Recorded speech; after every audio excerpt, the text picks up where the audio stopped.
ভিডিওর শুরুতেই তো মুখে জল অবশ্যই চলে এসছে। তো আজকে একদম অনেক পুরনো একটা রান্না আপনাদের সঙ্গে শেয়ার করব। এটা মূলত আমাদের বাড়িতেই বানানো হতো, আমি অনেক দিন পরে বানালাম, তো ভাবলাম আপনাদেরকে একটু দেখাই রেসিপিটা কেমনভাবে বিভিন্নজন বিভিন্ন রকমভাবে বানিয়ে থাকে।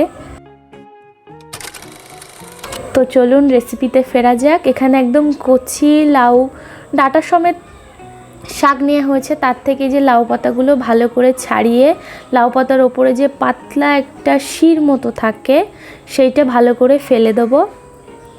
ফেলে দিয়ে যে একদম পুরো দেশি মোরলা মাছ, এটাতে ময়লা তেমন কোনো কিছুই থাকে না, শুধু পেটটা ফাটিয়ে লেজটা কেটে নিলেই হয়ে গেল। আমি মোটামুটি হাত দিয়েই মাছগুলো সব কেটেছিলাম।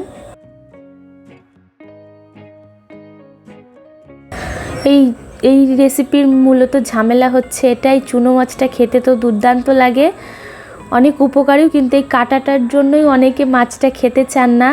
তবে যারা চুনো মাছ ভালোবাসেন তারা অবশ্যই এই রেসিপিটা একবার বানিয়ে খেয়ে দেখবেন কেমন হয় খেতে।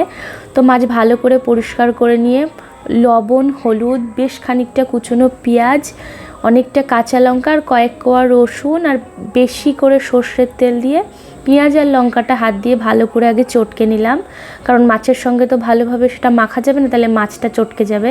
দিয়ে তারপরে আলতো হাতে মাছ দিয়ে সব কিছু উপকরণ সমেত ভালো করে মেখে সাইডে রেখে দিয়ে এখানে লাউ পাতাগুলো ভালো করে পরিষ্কার করে নিয়ে ভালো করে জল দিয়ে ধুয়ে, আমি এখানে একটা জিনিস ভুল করেছি, সেটা হচ্ছে কড়াইতে আমি প্রথমে একটু সর্ষের তেল দিতে ভুলে গেছি।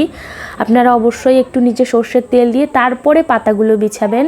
প্রথমে বড় পাতা দেবেন, তারপরে ছোট পাতাগুলো বিছিয়ে যে মাখা মাছটা ছিল সেই মাছটা যাতে লাউ পাতার ভেতরেই থাকে, লাউ পাতার বাইরে বেরিয়ে না যায় সেটা খেয়াল করবেন। মাছটা দিয়ে ওপর থেকে আর খানিকটা সর্ষের তেল আর একটা কাঁচা লঙ্কা ছড়িয়ে সেম প্রসেসে প্রথমে ছোট পাতা পরে বড় পাতা লাউ পাতা দিয়ে ভালো করে মাছটাকে ঢেকে নেব। অনেকে ছোট ছোট করে পাতুরি যেভাবে মুড়ে সেইভাবে মুড়ে সুতো দিয়ে বেঁধে আপনারা স্টিম করেও খেতে পারেন, এভাবেও খেতে পারেন। ওপর থেকে সামান্য একটু লবণ আর সর্ষের তেল ছড়িয়ে ঢাকা দিয়ে দেবো।